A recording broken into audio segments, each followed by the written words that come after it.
día de hoy vamos a estar viendo unos versículos muy famosos, unos versículos que tal vez ya conoces, que tal vez ya has estudiado, o que tal vez ya has escuchado una predicación sobre esto, pero me pareció bueno como mensaje para iniciar el año, para saber dónde estoy parado, hacia dónde estoy caminando y qué es lo que necesito. Y esa es la parábola del hijo pródigo.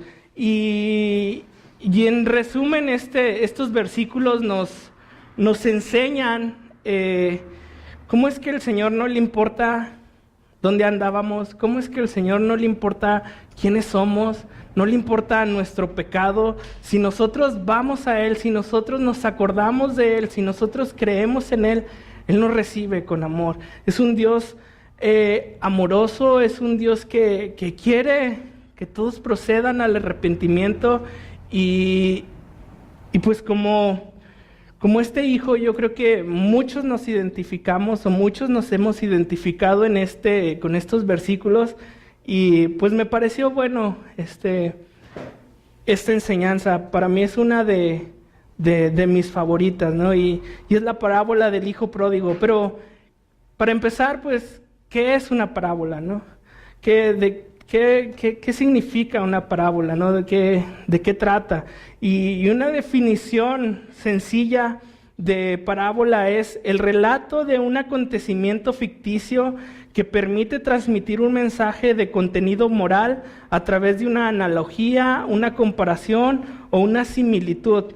Las parábolas son cuentos de intención didáctica que se sustentan en una mirada sobre el mundo que resulta verosímil. Entonces, lo que vamos a leer hoy no es un hecho real, no es algo que pasó, es una historia que nuestro Señor Jesús creó para que nosotros pudiéramos aprender. Como dice aquí su definición, es de intención didáctica, o sea que se trata de que nosotros aprendamos acerca de estos versículos. El Señor quiere enseñarnos algo y realmente no es algo que pasó, pero es algo que pasa en la vida de los hombres, ¿no? Como decía, muchos nos identificamos con esta enseñanza porque realmente es algo que pasa en la vida, a pesar de que no es un hecho real.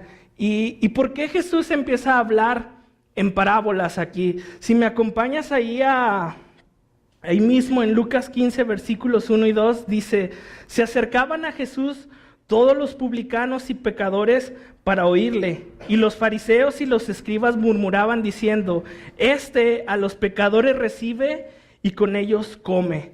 Entonces, ¿qué pasa? Y dice, entonces él se refirió a esta parábola diciendo, el Señor empieza a hablar en parábola porque están ahí los fariseos y los escribas y el Señor está enseñando y está comiendo, y los fariseos, como era su costumbre, ¿no? Señalar, ver lo que estaba mal, dicen: ¿ya vieron a Jesús? Está comiendo con los pecadores, está comiendo con los republicanos, ¿no? Es un traidor, ¿no? ¿Cómo se atreve, no? Y vemos que el corazón de los escribas y fariseos, como siempre, era solo estar juzgando, era estar llenos de ego, era estar amargos, llenos de amargura, y eran soberbios, ¿no? Eran personas que se creían que estaban bien cerca de Dios, ¿no? Que se creían que Dios, que eran tocados por Dios, ¿no? Que no había nadie como ellos. Ellos conocían bien las Escrituras, conocían bien la ley, pero ¿qué pasa? Se sentían los hombres más cercanos a Dios, pero realmente no pudieron ver que Dios estaba enfrente de ellos para enseñarles. Y ahí está, ¿no? Con su ego, con todo, y no pudieron ver que Jesús era Dios. Y por el otro lado está Jesús, ¿no? Como siempre, recibiendo a todos, ¿no? Comiendo, enseñando, no importa con quién. Y dice la palabra que Jesús no hace acepción de personas. Y la definición de acepción es preferencia sin una razón que lo justifique. El Señor no me ve a mí y dice: voy a invitar a David a comer porque es esto, porque tiene estas cualidades. No, aquí como la palabra dice, no hay razón. El Señor simplemente nos ama a todos, ¿no? Dice su palabra que en Juan 3:16, ¿no? Que dio su vida por todo el mundo. O sea que todos, que el Señor quiere que todos se acerquen a Él, que el Señor quiere que todos vengan a Él. Y entonces el Señor empieza a hablar en parábolas y da 3 parábolas. Y las 3 son muy similares. En esencia es lo mismo. Da la parábola de la oveja perdida, ¿no? Esta que nos enseña que el pastor va y busca a la oveja que no tenía y cuando le encuentra hay gran gozo. La parábola de la moneda y termina con la parábola del hijo pródigo, que es la que vamos a estar viendo el día de hoy. Amén. Pero antes de comenzar con estos versículos, oramos. Pues Padre, te damos gracias, Señor, por permitirnos estar aquí. Gracias, Señor, porque tenemos este tiempo, Señor, para escuchar tu palabra, Señor. Y, Señor, gracias, Señor, porque pues hay lugares el día de hoy donde esto que estamos aquí se está prohibiendo, Señor, donde están queriendo, Señor, eliminar tu palabra, están queriendo por fuerzas humanas, Señor, hacerte un lado, Señor. Y Señor, te pido por esos hermanos en China especialmente, Señor, que el día de hoy están siendo perseguidos por el Evangelio, Señor, que no los dejan tener un tiempo como el que tenemos hoy aquí, Señor. Y pues gracias, Dios Padre, porque aún nos permites a nosotros predicar tu palabra, oír tu palabra, reunirnos en un lugar como este, Señor. Y Espíritu Santo, pido que seas dirigiéndome a mí esta mañana, Señor, que lo que he preparado, Señor, sea conforme a tu Espíritu, Señor, y lo que no quieres que se diga, Señor, elimínalo de mi boca, Señor, que lo que hable, Señor, sea dirigido por ti, Señor. Gracias, Padre, por la oportunidad que me das de poder compartir ante mis hermanos, Señor, esta porción. Y pues, Señor, instrúyenos, corrígenos, consuélanos, Padre, a través de tu palabra. En el nombre de Cristo Jesús. Amén. Bueno, versículos 11 y 12 dicen: también dijo, un hombre tenía 2 hijos, y el menor de ellos dijo a su padre: dame la parte de los bienes que me corresponde. Lo primero que hace en esta historia el Señor es nos presenta una familia. Era un papá y 2 hijos, no más, ¿no? Era todo.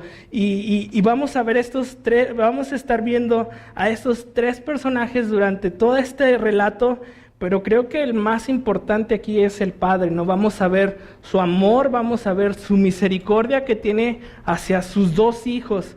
Y el hijo menor hace algo. El hijo menor pide su herencia. Cuando el hijo menor va al padre y le dice: padre, dame la parte de los bienes que me corresponde, lo que está pidiendo es la herencia.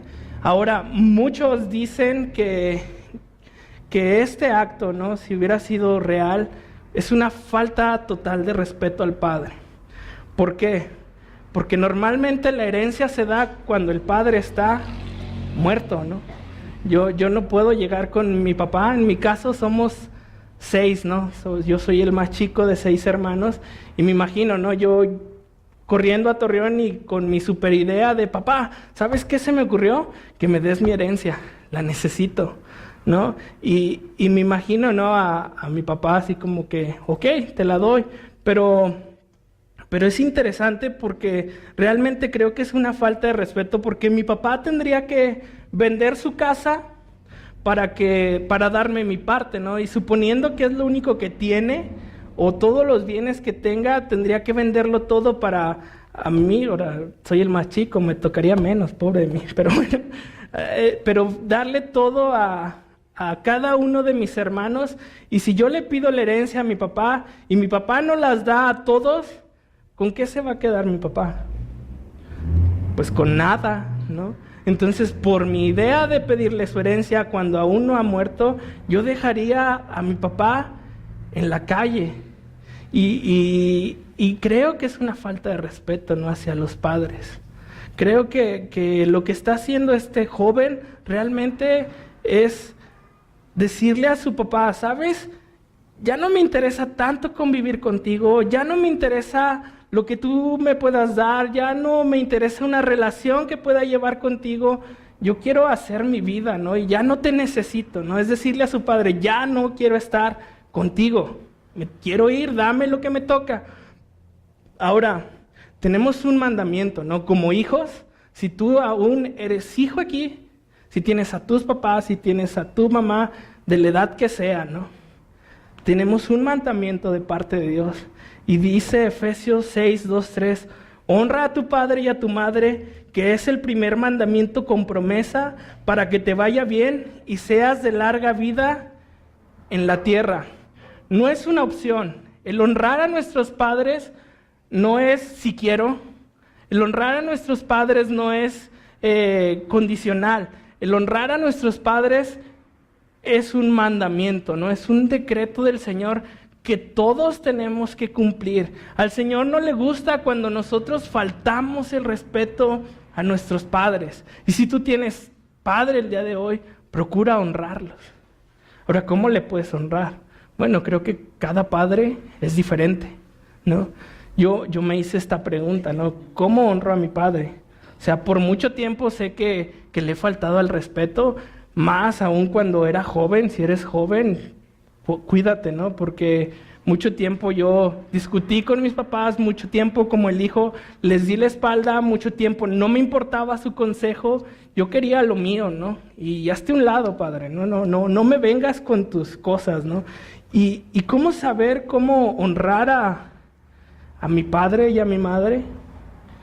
Bueno, si sabes, pues hazlo. Si no sabes, pues pregunta, ¿no?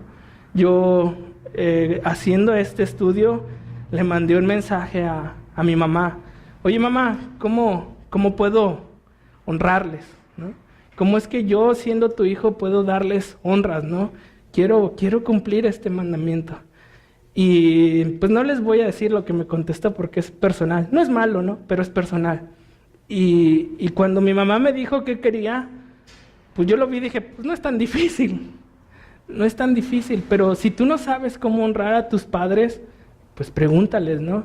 Ahora, si eres padre, pues no te vayas a pasar, ¿no? Mi hijo, pues quiero un Ferrari, ¿no? Mi hijo, quiero que me lleves a la playa, ¿no? Bueno, cada quien es diferente. Tú puedes exigirle a tu hijo cómo es que quieres que te honre, pero pues este joven, al igual que muchos de nosotros, le ha faltado el respeto a su papá. Le ha dicho, hazte a un lado, ¿no? No te necesito, pero sí necesito el dinero, ¿no? Para yo poder salir corriendo. Ahora es sorprendente porque la reacción del padre no fue como que, a ver, mijo, vamos a platicar, mira, a ver esto, mira, tienes que hacer esto. El padre hace lo siguiente, y les repartió los bienes. No se dice que el padre haya tratado de convencer a su hijo, que haya tratado de ponerlo en regla, ¿no? De pararlo, ponerlo bien, y sorprende porque la reacción del padre es como muchos dicen, ¿no? Que un padre da todo por sus hijos. Yo estoy cerca de ser padre, aún no experimento esto, pero creo que los papás dan mucho por nosotros, ¿no? Que hacen sacrificios muy grandes por sus hijos, que se esfuerzan mucho porque sus hijos salgan adelante, y este padre le está mostrando su amor, ¿no? O sea, le dice, ya no te necesito, y el padre, me imagino, con todo su dolor, con todo su desánimo, con toda su tristeza, no le reprocha nada, y le dice, ok, vamos a venderlo, esta es tu porción, y esta es la de tu hermano, y un padre todo lo da. Y yo recuerdo, aún sabiendo muchas veces que lo que hacemos, que lo que hacen nuestros padres no es bueno, ¿no? Nos dan cosas. Yo recuerdo, pues un tiempo no anduve caminando con el Señor, casi toda mi adolescencia y parte de mi juventud.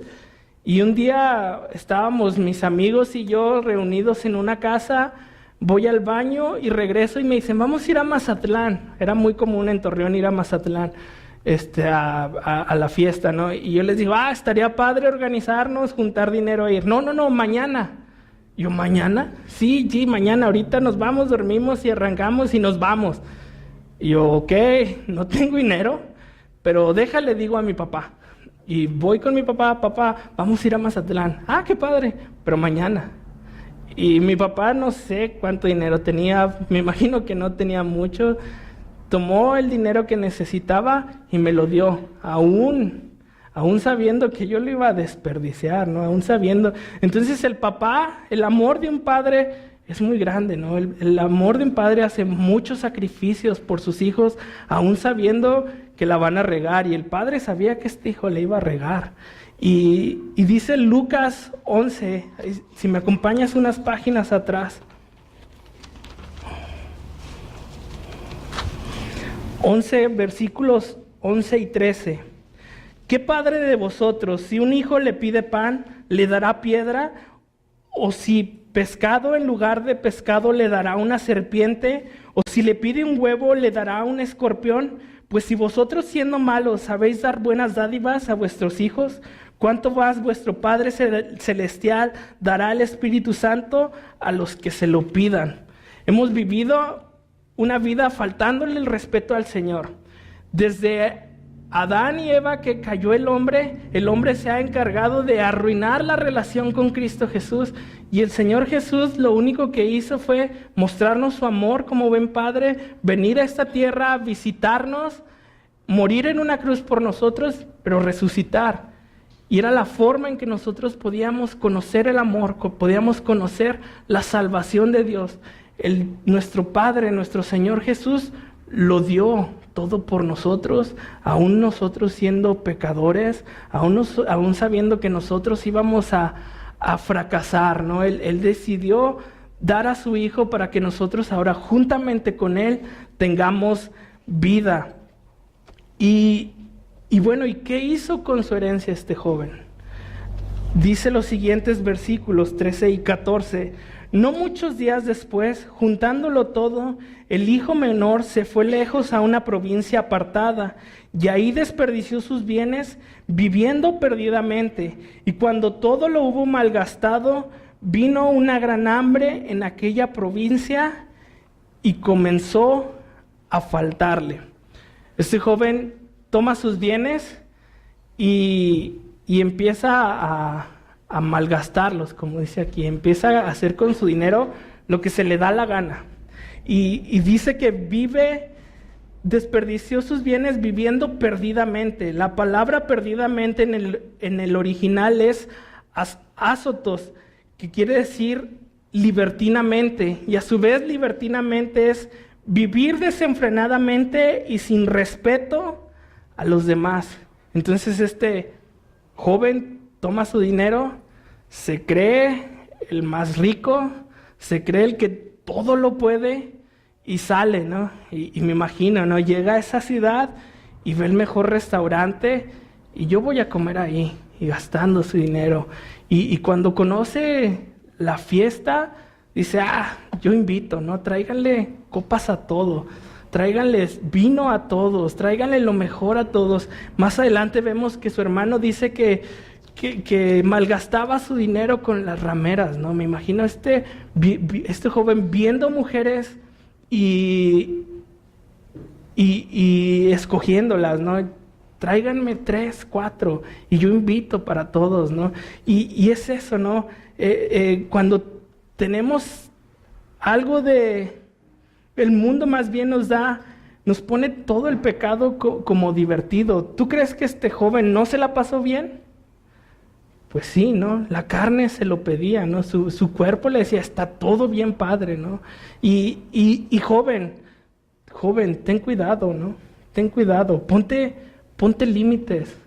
Piensa en la palabra y vive tu vida conforme a la palabra, porque, ¿sabes? El pecado te arrastra y de repente ya no sabes dónde andas. De repente ya desperdiciaste toda tu juventud, de repente ya desperdiciaste toda tu vida, y no solo los jóvenes, ¿no? Cada uno de nosotros, ¿no? De repente nos dejamos seducir, nos creemos que tenemos poder y nos vamos a vivir libertinamente. Entonces este joven estaba así, ¿no? Tenía dinero y ahí les va, ¿no? Aventando billetes por todos lados, ¿no? Hasta que llega un momento que se va a quedar sin dinero, pero también dice que se fue a una provincia apartada y lejana. Y esto me llama la atención porque no fue como que un día fue con su papá y se le ocurrió, papá, ¿me das mi herencia? No, él ya lo había pensado. Él ya sabía qué iba a hacer con ese dinero, ya sabía a dónde iba a ir, ya sabía, tal vez ya le habían platicado cómo era la vida allá y lo anhelaba, ¿no? Y entonces él hace un plan para llegar a ese lugar y aquí está, ¿no? Y se va lejos. Y se va lejos, creo que para ocultarse de su padre. Y normalmente así le hacemos con el pecado. Cuando hay pecado en nuestra vida, nos ocultamos. Nos vamos al lugar más lejano donde nadie nos pueda ver. Nos vamos al lugar donde nadie me conozca, donde yo pueda vivir mi vida como a mí se me da la gana, lejos de mi padre, ¿no? El que tiene esposa, esposo, y está pensando en adulterar con otra persona, está pensando en fornicar, ¿qué hace? Hoy es muy común, ¿no? El celular, ¿no? El bendito celular, ¿no? ¿Qué haces? ¿Nada? O sea, escondiendo el celular. Oye, ¿por qué le cambiaste la clave a tu celular?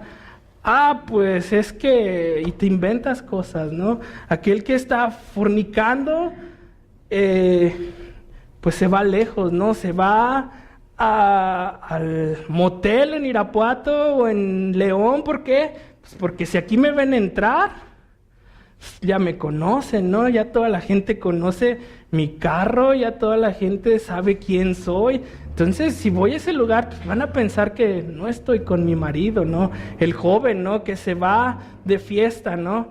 Si en mi caso, ¿no? Pues crecí en una familia cristiana y obviamente en mi casa nunca me enseñaron de fiestas, de tomar, de esas cosas. Y pues para yo tomar, tenía que irme de mi casa, ¿no? Y procuraba irme a un lugar donde mis papás no me vieran y procuraba no regresar a la casa tomado, ¿no? Porque sabían que porque pues no llegaba bien, pues, no andaba bien. Y entonces, ¿qué hacemos con el pecado? Tratamos de ocultarlo, tratamos de irnos lejos donde nadie nos vea. Y Moisés, ¿no? En la palabra tenemos este ejemplo. Están los egipcios maltratando a los israelitas y de repente Moisés ve que los están maltratando, se enoja y voltea para todos lados para ver que nadie lo esté viendo y cree que nadie lo está viendo y hace justicia con su mano, ¿no? Mata a los egipcios. Pero desafortunadamente para él, sí lo vio alguien, pero también lo vio el Señor.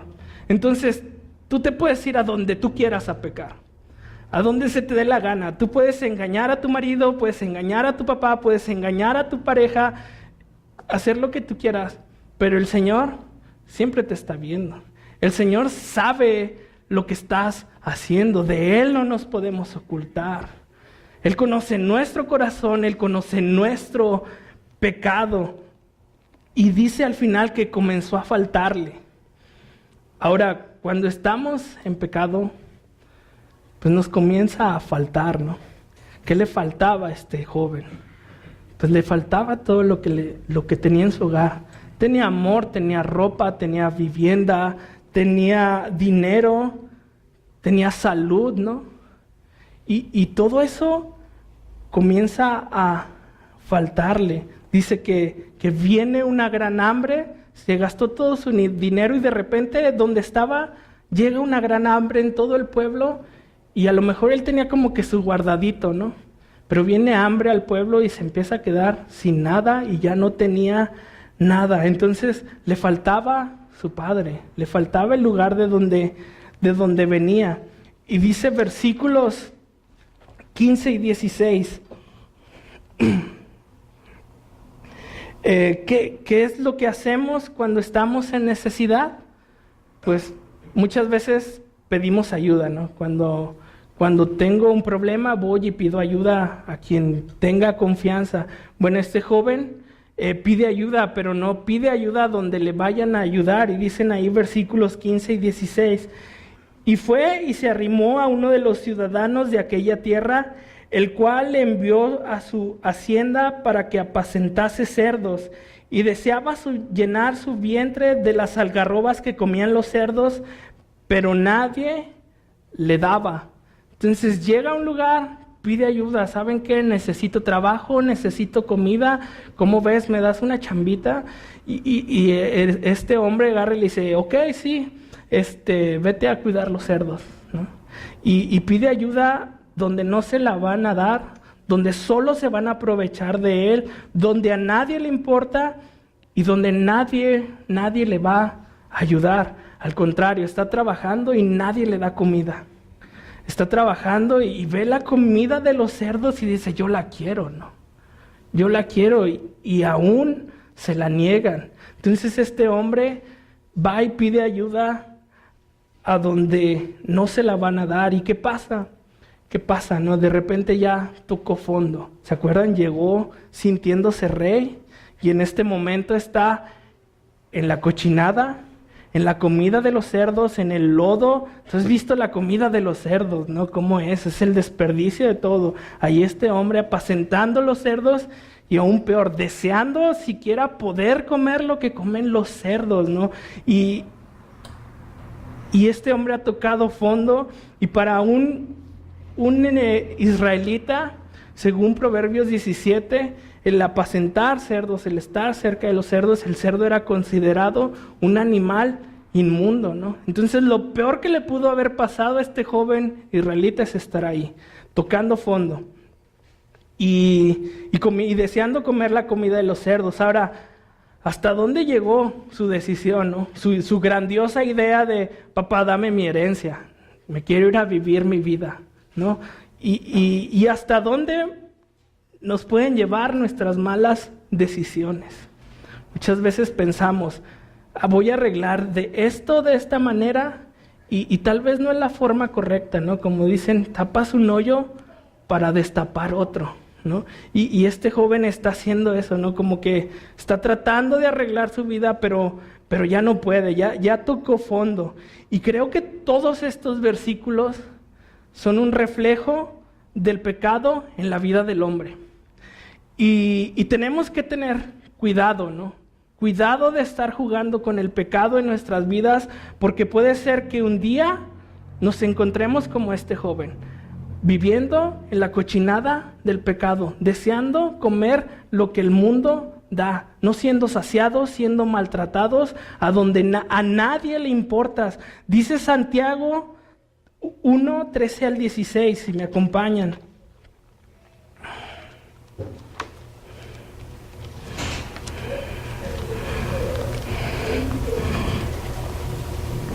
Dice, cuando alguno es tentado, no diga que es tentado de parte de Dios, porque Dios no puede ser tentado por el mal, ni Él tienta a nadie, sino que cada uno es tentado cuando de su propia concupiscencia, o sea, cuando de sus propios pensamientos es atraído y seducido. Como decía, a este joven no se le ocurrió de un momento a otro. Él ya lo había pensado, ya se le había ocurrido, ya tenía todo un plan armado para irse de su casa y vivir su vida. Y dice, entonces la concupiscencia, después que ha concebido, da a luz el pecado, y el pecado siendo consumado, da a luz a la muerte. ¿Qué pasa? Pues nuestro corazón está lleno de cosas que no quieren agradar a Dios, pero a lo mejor es diferente pensarlo. A lo mejor este joven se le pudo haber ocurrido, pero no hacerlo. Pero cuando lo hizo, ya estaba pecando, ¿no? Y nosotros igual, a veces se nos ocurren grandes ideas que sabes que están mal, que sabes que son pecado, pero si solo las piensas y no las haces, pues estás a salvo, ¿no? Pero si las haces, ya estás pecando. Y como dice aquí la palabra, el pecado da luz a la muerte, ¿no? En algún momento, por tu pecado, te vas a encontrar en esta situación como este joven. Y dice,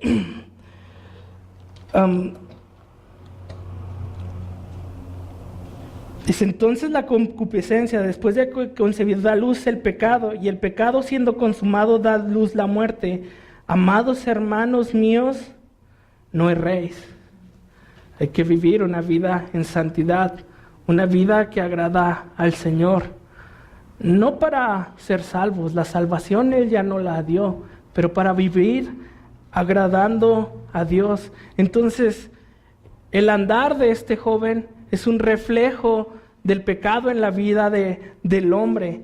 Pero me gusta porque como dice Romanos 5:20, donde abundó el pecado, sobreabundó la gracia, ¿no?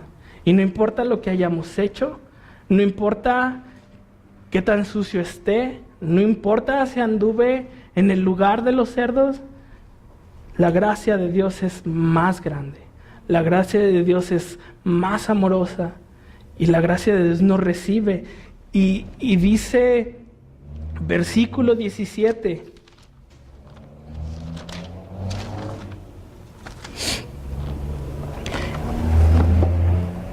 Y 18, y volviendo en sí, dijo, ¿cuántos jornaleros en casa de mi padre tienen abundancia de pan y yo aquí perezco de hambre? Me levantaré, iré a mi padre y le diré, Padre, he pecado contra el cielo y contra ti, ya no soy digno de ser llamado tu hijo, hazme como uno de tus jornaleros. Esta frase, volver en sí, como dice el pastor, me vuela la mente, ¿no? Porque imagínate todo lo que vivió, todo lo que hizo, como para ya no acordarse de su casa. Como para decir, tenía una casa, ¿de dónde vengo? O sea, olvidarse de dónde venía. Y yo me identifico mucho con esta frase, porque como les comentaba hace un rato, como de los 14 a los 21 años estuve caminando lejos del Señor. Nací en una familia cristiana y desde chico se me enseñó la palabra, desde chico se me enseñó el evangelio, pero a los 14 años, igual que este joven, yo dije, vámonos, ¿no? Y como 7 años caminando sin el Señor, y recuerdo que un día un amigo estaba en la casa y me dijo, David, te invito a la iglesia. Y de esas veces que tú dices, sí, por compromiso, sí, está bien, ahí nos vemos, ¿no? Y ¿sabes qué pasó el domingo? Por la misericordia y gracia de Dios, me levanté, no sé cómo. Y le dije a mis papás, ¿a qué hora es la reunión? A tal hora. Dije, ¿me esperan? Me voy a bañar, todavía llego. Y por su misericordia, por su espíritu, me levanté, fui a la iglesia y el Señor ya no me soltó. Y volví en sí, ¿no? Se me olvidó, ¿no? Por 7 años, quién era mi padre. Se me olvidó por 7 años lo que me habían enseñado mis papás. Y en ese momento fue como recordar todo, ¿no? Recordar de dónde venía, recordar qué me habían enseñado. Y me gusta porque este joven, si notas, hace una oración o como que vuelve a hacer un plan y voy a ver a mi padre y le voy a decir que me perdone porque he pecado contra él y contra el cielo, ¿no? Y que me haga como uno de sus jornaleros. Pero notas que no se acordó de la ciudad, notas que no se acordó de su familia, que no se acordó de sus vestidos, de su casa, se acuerda de su padre. Y lo primero que dice, voy a ir a mi padre. Y tal vez si tú hoy estás viviendo en pecado, tal vez si tú hoy andas errando en algo, acuérdate de tu padre. Acuérdate quién te salvó. Y si no conoces al Padre, déjame decirte que Él es el único que te puede sacar del lugar donde estás. Dice un salmo que Él nos sacó del lodo cenagoso, ¿no? Y que puso nuestros pies sobre tierra firme y nos hizo caminar por sus veredas. Y entonces, acuérdate que tienes un Padre, y además ese Padre no es como a los que va y les pide trabajo, ¿no?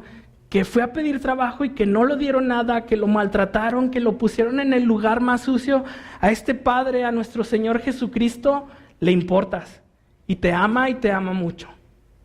Dice Salmo 121.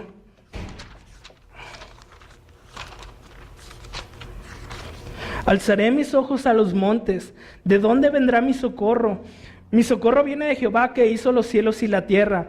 No dará tu pie al resbaladero, ni se dormirá el que te guarda. He aquí, no se adormecerá ni dormirá el que guarda Israel. Jehová es tu guardador, Jehová es tu sombra a tu mano derecha. El sol no te fatigará de día, ni la luna de noche. Jehová te guardará de todo mal. Él guardará tu alma.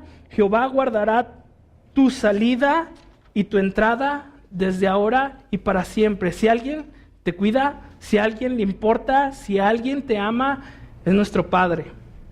Así que búscalo, síguelo, acuérdate de Él si lo has olvidado. Y dice en versículos 20 al 24.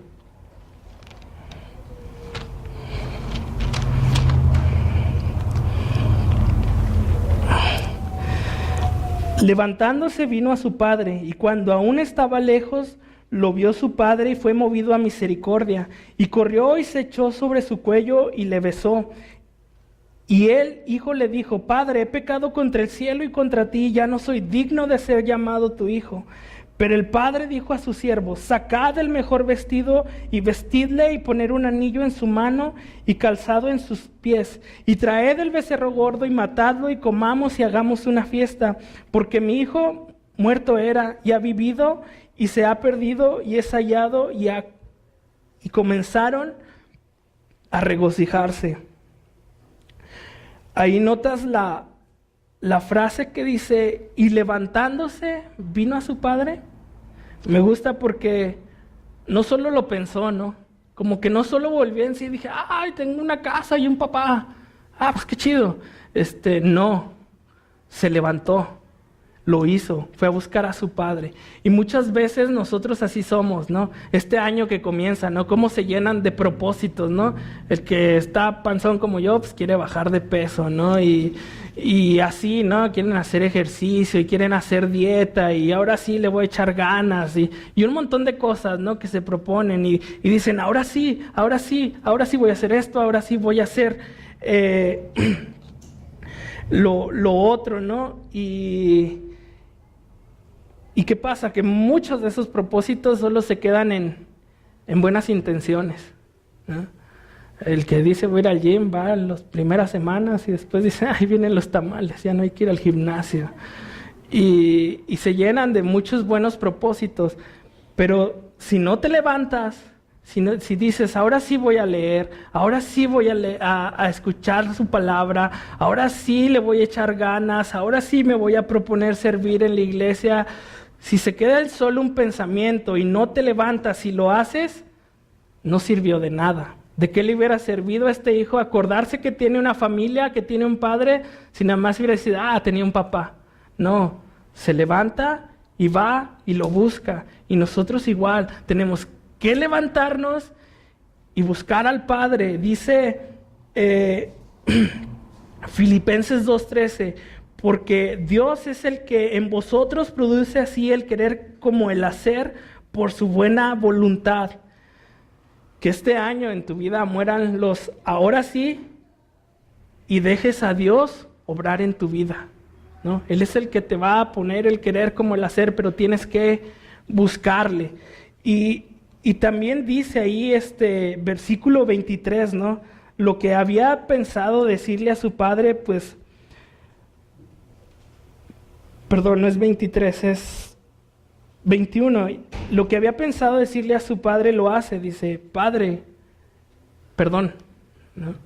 Y si lo piensas y no pides, pues de nada sirve, ¿no? Tienes que presentarte delante de Dios, pedirle perdón por tus pecados, pedirle que te haga nuevo, que te limpie, que te cambie.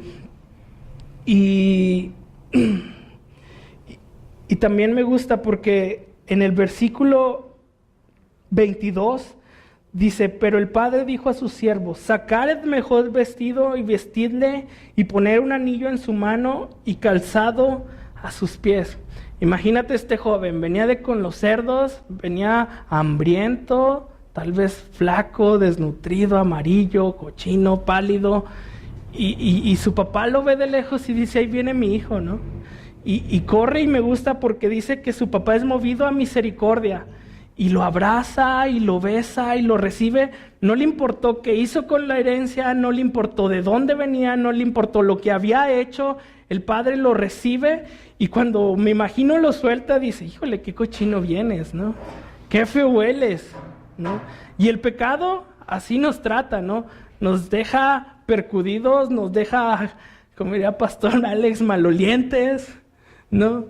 Y el padre dice, lávenlo, pónganle vestiduras nuevas y vamos a celebrar, ¿no? Y me gusta porque dice Isaías 1:18, venid luego y estemos a cuenta, dice Jehová, si tus pecados fueren como la grana, como nieve serán emblanquecidos, aunque sean rojos como el carmesí, vendrán a ser como blanca lana. Cuando tú llegas a Cristo con todos tus pecados, el Señor te dice, no importa, y te da una nueva vida, te da una nueva vestimenta, te lava, te limpia, y todo tu pasado lo elimina. Todo lo que tú has hecho, a Él ya no le importa, porque Él ya te recibió, porque tú ya fuiste con Él, y Él ya te recibió, y Él te ama, y porque te ama, te da una nueva vida, te viste con las vestiduras del Rey. Y me gusta porque, pues, ¿quién nos recibe de esa manera? ¿Quién nos recibe con todo nuestro pecado? ¿A quién no le importó dar su vida por cada uno de nosotros? A Jesús. Si a alguien podemos ver en estos versículos, es a Jesús. La vida del padre de este joven es un reflejo de lo que Jesús hizo en la cruz por cada uno de nosotros. Dice Efesios 2:1-8.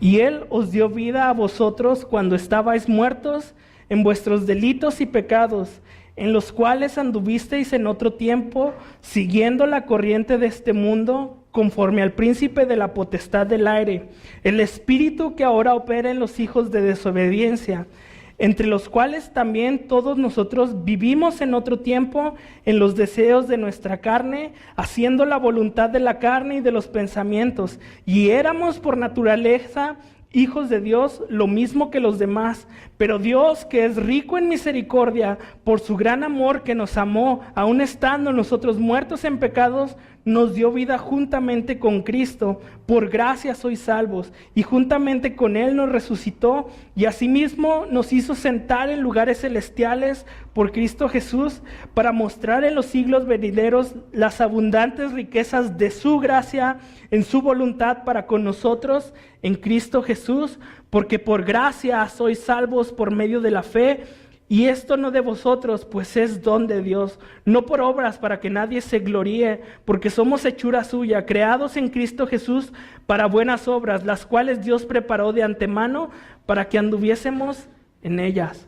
Si alguien te ama, si alguien tiene misericordia por ti, si a alguien no le importa cómo eras, no le importa lo que pensabas, no le importa si malgastaste tu vida en pecado, es al Señor. Y dice, como dice aquí, es por su pura gracia, ¿no?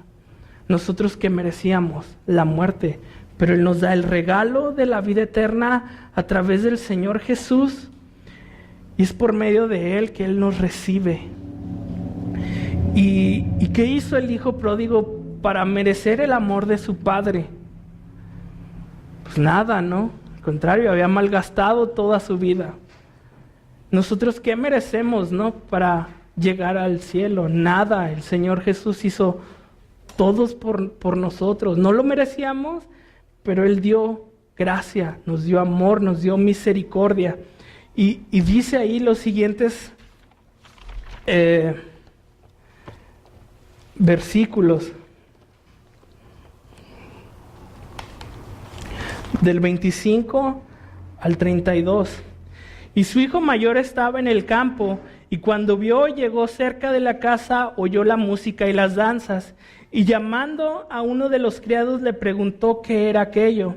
Él le dijo: tu hermano ha venido y tu padre ha hecho matar el becerro gordo por haberle recibido bueno y sano. Entonces se enojó y no quería entrar. Salió por tanto su padre y le rogaba que entrase. Mas él respondiendo dijo al padre: he aquí tantos años te sirvo, no habiéndote desobedecido jamás, y nunca me has dado ni un cabrito para gozarme con mis amigos. Pero cuando vino tu hijo, que ha consumido tus bienes con las rameras, ¿has hecho matar para él el becerro gordo? Entonces le dijo: hijo, tú siempre estás conmigo y todas mis cosas son tuyas, mas era necesario hacer fiesta y regocijarnos, porque tu hermano era muerto y ha revivido, y se había perdido y es hallado. Y de aquí solo quiero recalcar 3 cosas. La primera, ¿te acuerdas Lucas versículo 2? Y los fariseos y los escribas murmuraban diciendo: a los pecadores recibe y con ellos come.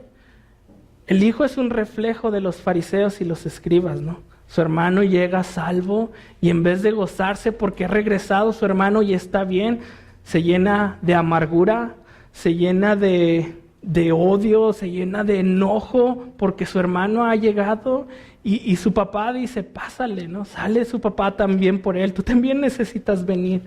Y entonces su hermano es un reflejo de los fariseos, ¿no? Y luego ahí en versículos 29 y 31 dice: mas él respondió y dijo al padre: he aquí tantos años te sirvo, no habiéndote desobedecido jamás, y nunca me has dado ni un cabrito para gozarme con mis amigos. Pero cuando vino tu hijo que ha consumido tus bienes con ramera, has hecho matar el becerro gordo. La salvación no es por obras. La salvación es por medio de Cristo, nada más. Este joven dice: yo he estado contigo siempre. O sea, yo he estado aquí a tu lado, yo no me fui, yo me quedé aquí, sigo trabajando para ti, por mí no haces nada.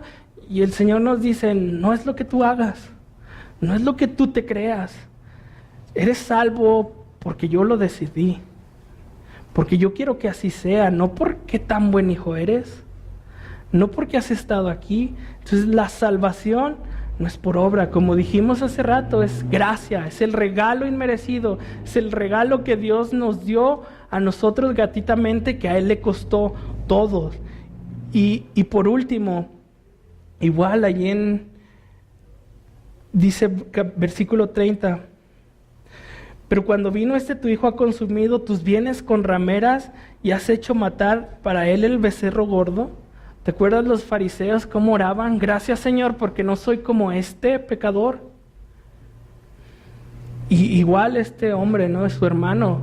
Oye, viene con las rameras. O sea, ¿cómo es que le puedes recibir así, no? Si yo soy más bueno, porque a él le haces fiesta.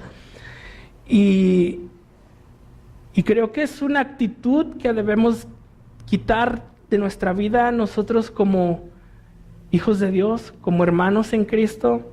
No juzgar a los demás o los que hacen. Tenemos que ser un ejemplo en misericordia, un ejemplo en amor y un ejemplo de madurez en Cristo. ¿Por qué? Porque si yo trato mal a mi hermano que está en pecado, en vez de ayudarlo a levantarse, lo voy a hundir más. Y el Señor quiere que nos ayudemos unos a otros, que nos amemos unos a otros. En Juan, el Señor Jesús nos da un mandamiento más. Juan 13, 34 y 35 dice: un mandamiento nuevo os doy, que os améis unos a otros como yo os he amado, que también os améis unos a otros. En esto conocerán que todos sois mis discípulos, si tuvieren amor los unos con los otros. ¿Se acuerdan que honrar a nuestros padres era un mandamiento? Bueno, el amarnos entre todos nosotros también es un mandamiento. No es si queremos, no es si me cae bien mi hermano, no es si no lo puedo perdonar, es algo que el Señor dice: ámense. Es algo que tienen que hacer.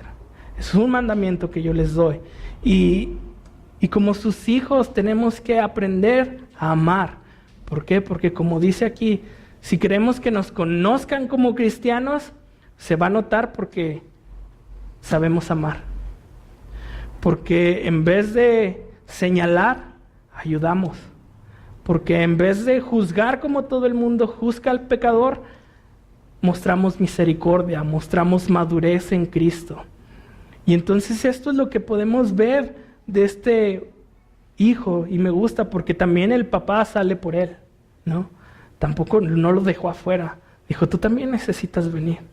Tú también necesitas venir con nosotros. Tú también necesitas estar con nosotros. Para ti también es la salvación. Y como conclusión, para terminar, solo quiero dar 4 frases que se usaron aquí. La primera es que cuando este joven estuvo malgastando todo, vino gran hambre, ¿no? Y yo creo que para que este hombre se hubiera dado cuenta de su condición, de dónde estaba parado, de dónde estaba comiendo, le tuvo que dar hambre. Y dice Amós, el profeta Amós, si me acompañan.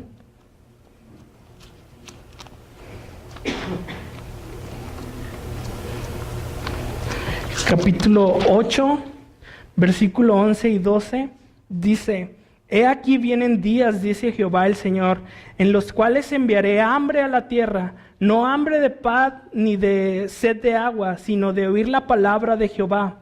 El Señor está diciendo que va a mandar sobre la tierra hambre, que va a mandar, que en la vida de cada persona va a decir, necesito escuchar lo que dice la Biblia, necesito escuchar lo que dice Dios. Y ahí en versículo 12 dice: E irán errantes de mar a mar, desde el norte hasta el oriente, discurrirán buscando palabra de Jehová y no la hallarán. Y qué feo, ¿no? Que te dé hambre del Señor, que quieras palabra de Dios y que no haya. Entonces, si quieres buscar a Dios, si tienes hambre del Señor, el día perfecto para comenzar a alimentarte de la palabra de Dios es hoy. Búscalo. No vaya a ser que llegue un día que te dé tanta hambre como este joven que no la encuentres. Busca a Dios, busca su palabra, lee su palabra, estúdiala, escudriñala, ¿no? Es sabiduría. Nos enseña, nos conforta, nos consuela su palabra. ¿Quién no se ha sentido mal y lee la Biblia y es confortado? Imagínate, no va a haber eso. Entonces el día de hoy aún hay. Busca de Dios, busca de su palabra. La segunda palabra es volviendo en sí. Como dije hace rato, me identifico mucho. Y si tú el día de hoy estás en pecado, la estás regando en lo que sea, pregúntate, ¿cómo llegué hasta ahí? ¿No? Pregúntate, ¿cómo es que llegué hasta este punto? Identifica dónde estás parado y trata de arreglarlo. La tercera es movido a misericordia. Y me gusta esto porque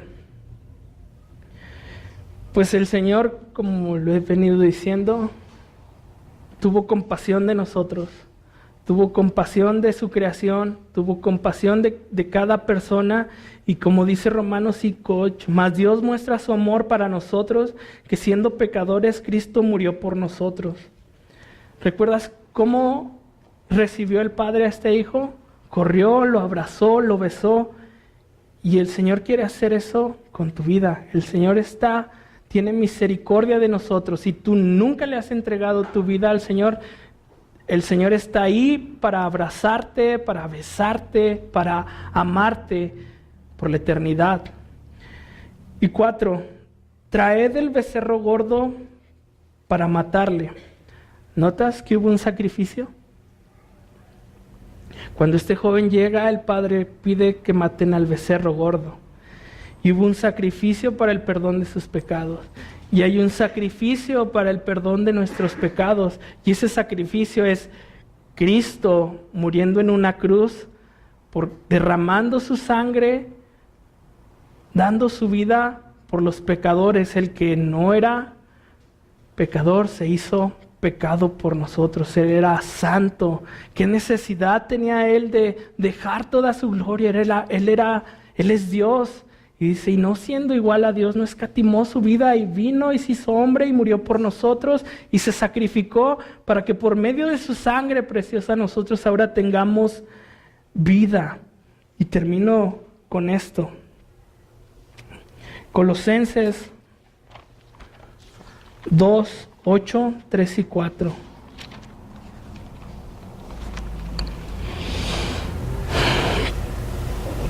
Perdón, 2:8 del 3 al 4. Mirad que nadie os engañe por medio de filosofías y huecas sutilezas, según las tradiciones de los hombres, conforme a los rudimientos del mundo y no según Cristo, porque en él habita corporalmente toda la plenitud de la deidad, y vosotros estáis completos en él, que él es la cabeza de todo principado y potestad. Y en él también fuiste circuncidados con circuncisión no hecha a mano, al echar de vosotros el cuerpo pecaminoso carnal, en la circuncisión de Cristo, sepultados con él en el bautismo, en el cual fuiste también resucitados con él, mediante la fe en el poder de Dios que lo levantó de los muertos. Y a vosotros, estando muertos en pecados y en la incircuncisión de vuestra carne, os dio vida juntamente con él, perdonándonos todos los pecados, anulando el acta de los decretos que había contra nosotros, que nos era contraria, quitándola de en medio y clavándola en la cruz, y despojando los principados y las potestades, los exhibió públicamente, triunfando sobre ellos en la cruz. Por tanto, nadie os juzgue en comida o en bebida, o en cuanto a días de fiesta, la luna nueva o días de reposo, todo lo cual es sombra de lo que ha de venir, pero el cuerpo es de Cristo. Nadie os prive de vuestro premio, afectando humildad y culto a los ángeles, entremetiéndose en lo que no se ha visto, vanamente hinchando su propia mente carnal, y no haciéndose la cabeza en virtud de quien todo el cuerpo, nutriéndose y uniéndose por las coyunturas y ligamentos, crece con el crecimiento de Dios. Pues si habéis muerto con Cristo, cuanto a los rudimientos del mundo, ¿por qué? Como si vivierais en el mundo, que os a preceptos en tales como no manejes, ni gustes, ni aun toques, en conformidad a los mandamientos y a doctrinas de hombre, cosas que todas se destruyen con el uso. Tales cosas tienen a la verdad cierta reputación de sabiduría, en culto voluntario y en humildad y en duro trato del cuerpo, pero no tienen valor alguno contra los apetitos de la carne. Si podéis haber resucitado con Cristo, buscad las cosas de arriba, donde está Cristo, sentado a la diestra de Dios. Poned la mira en las cosas de arriba, no en las de la tierra, porque habéis muerto y vuestra vida está escondida en Cristo, en Dios. Cuando Cristo, vuestra vida, se manifieste, entonces vosotros también seréis manifestados con Él en gloria. Que este año para todos nosotros sea buscar las cosas de arriba, que sea buscar las cosas eternas, las cosas que Dios le agradan, su voluntad, y que si estamos errando, si tenemos algún pecado en nuestra vida, pues lo desechemos. ¿Y cómo lo vamos a desechar? Yendo al Padre, buscando a nuestro Señor. Él es quien nos da la fortaleza, Él es quien nos da el ánimo, Él es quien nos recibe con todo tu amor. Entonces, en este inicio de año, piensa por dónde estás caminando, piensa hacia dónde vas, y si ves que te estás desviando, regresa a casa.